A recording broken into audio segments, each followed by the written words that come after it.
Well, historic events or run-of-the-mill? Now obviously there's a little bit of excitement regarding the ceasefire agreement between Gazans and Israel, but I want to look at a wider question, the question about there's no peace without justice. Now you can quite easily, with superior firepower, grind an opposition to the ground, and in some cases you can remove your problem through genocide. And the history of the human race is a history where genocide pops up over and over again, not just in our century but for thousands of years. But if you have large numbers of people who are dispossessed and marginalised, there can never be peace without justice. There'll be truces. Generations may pass, but there's no peace without justice. Now, if you look at the current accord between the Palestinians of Gaza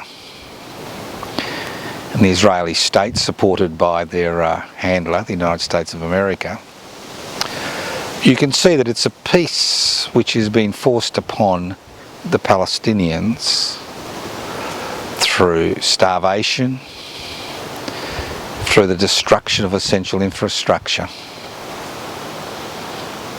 through the withdrawal of medical support, by engaging in carnage, whose sole purpose is to stop the incursions into Israel from Gaza. And this is not just a situation which is pertinent to Gaza and Israel. Around the world we have a number of situations which are very similar, where there is peace but no justice. We can look at the West Papuan situation, which is very close to Australia, less than 80 kilometres away. And there's been a struggle there for independence for at least 60 years, which resulted in the death of over 500,000 people. Now, although Indonesian military has almost total ascendancy, there is still scattered resistance to Indonesian occupation. There is peace, in inverted commas, with violence breaking out on both sides commonly. We have the same situation in the Western Sahara, where we've seen a struggle that's gone over decades, where there's peace because the overwhelming forces of the Moroccan government, in terms of the force of the Polisario Liberation Front in Western Sahara, but again, it's not an enduring peace. Now obviously, people, irrespective of the type of government they have, would be preferred to be governed by their own people. Even in a totalitarian state, it's sometimes more preferable to be governed by a totalitarian government of your own people than foreign occupation. Now we need to remember that the Palestinian crisis did not begin on the 7th of October 2023, and it hasn't ended with the ceasefire in early October 2025. You can force people through overwhelming force to accept the status quo,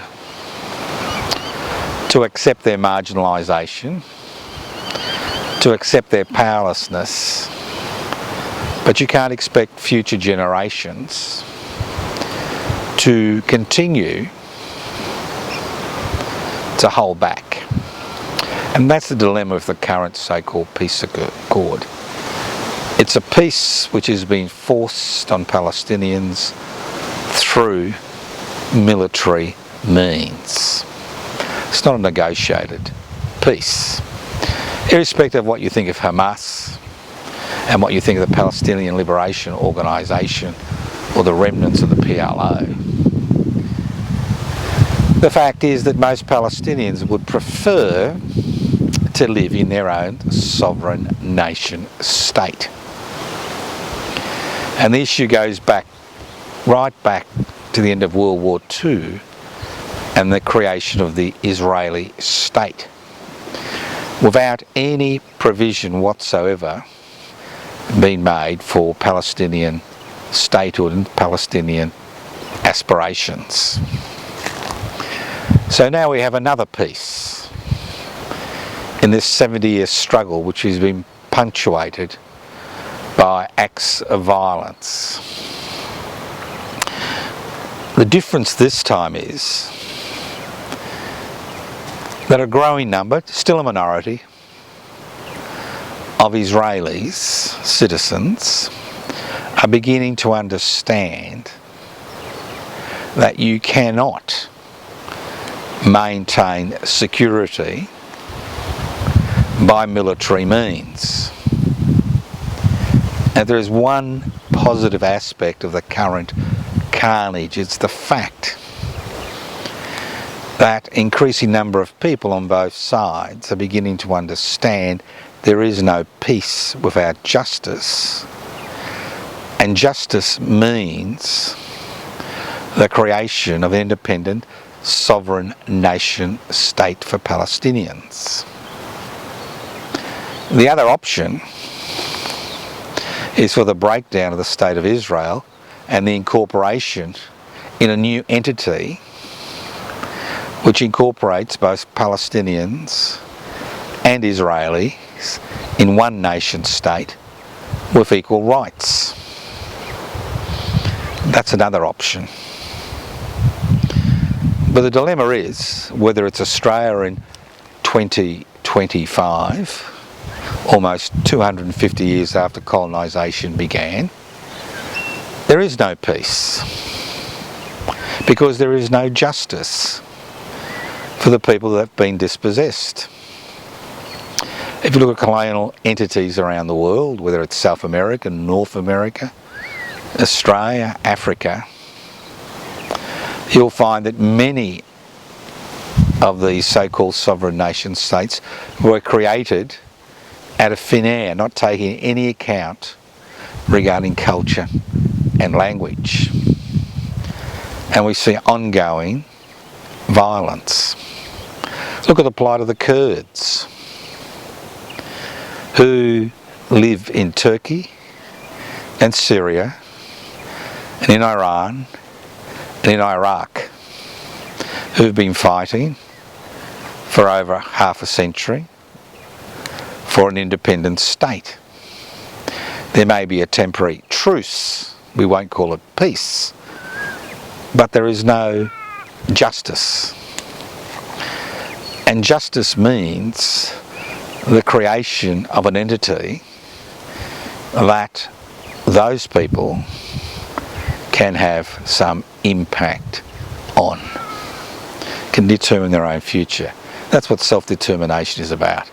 That's what Aboriginal and Torres Strait Islanders talk about, self-determination, determining their own future. Three of the strictures of the major stateholder in state power. So, peace without justice is an illusion, a total illusion. And those people who think that returning Gaza to the status quo, which means the world's biggest prison for another 20 years, is somehow going to resolve issues, not just for the Palestinians, but the issue of security for Israelis is kidding themselves. We have generations that have been blighted by a war, if you'd like to call it a war, more like carnage, that has gone on for far too long. That could have ended 18 months ago. But because the Israeli state or the current government believe that through military force they are able to crush an idea, the fact is you may be able to quell a rebellion, you may be able to contain resistance, but force does not guarantee peace and security. Too many nation states have found to their peril the use of indiscriminate force against their neighbours is no way of guaranteeing security and peace. This is something the Russians have understood, have gone through over and over again without understanding the fact that security only comes when the aspirations of everybody is taken into account. Now obviously, in colonial, post-colonial societies like Australia, where the indigenous population makes up less than 4% of the population, self-determination is not a matter of creating new independent sovereign nation states. Self-determination and justice is about acknowledging the past and paying compensation and entering into negotiations, into a treaty to ensure there is ongoing peace.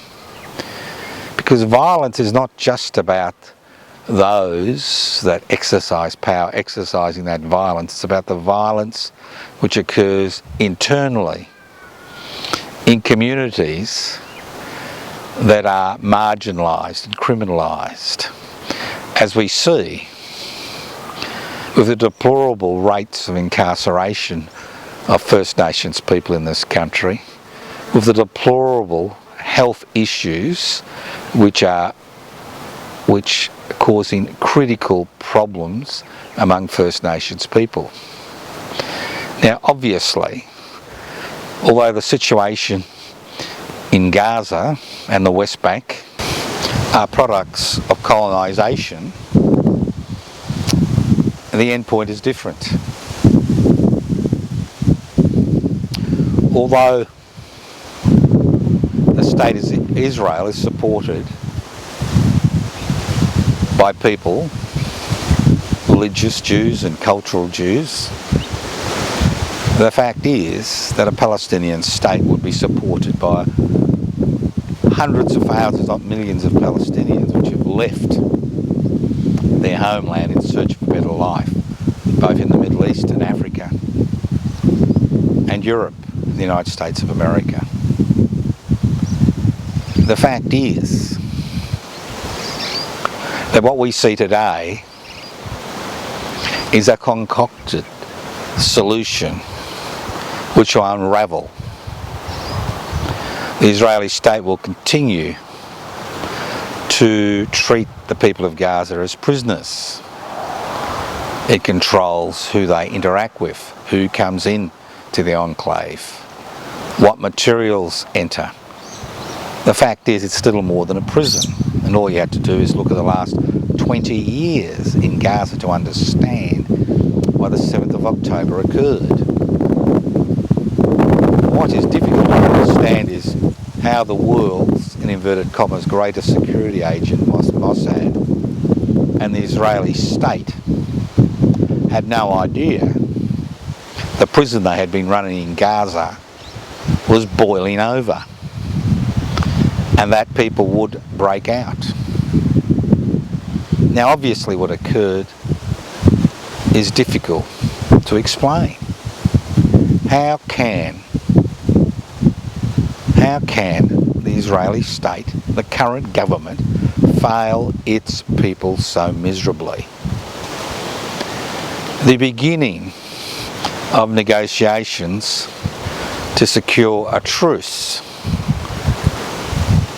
a temporary truce, will not solve the underlying problems that the Palestinians require justice for their dispossession.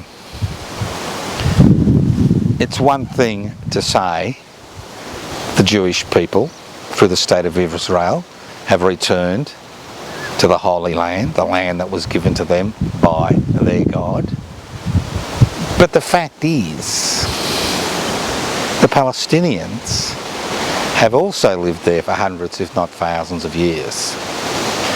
So any attempts to change the historical record does not change what's happening on the ground.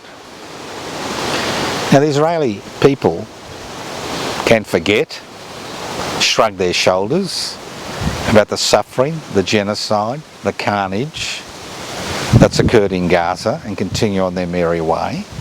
But the dilemma is, if they don't, if they don't address this issue, there will be another circle of violence. And the next time, although it's hard to believe, it may be much, much worse than what we've seen today.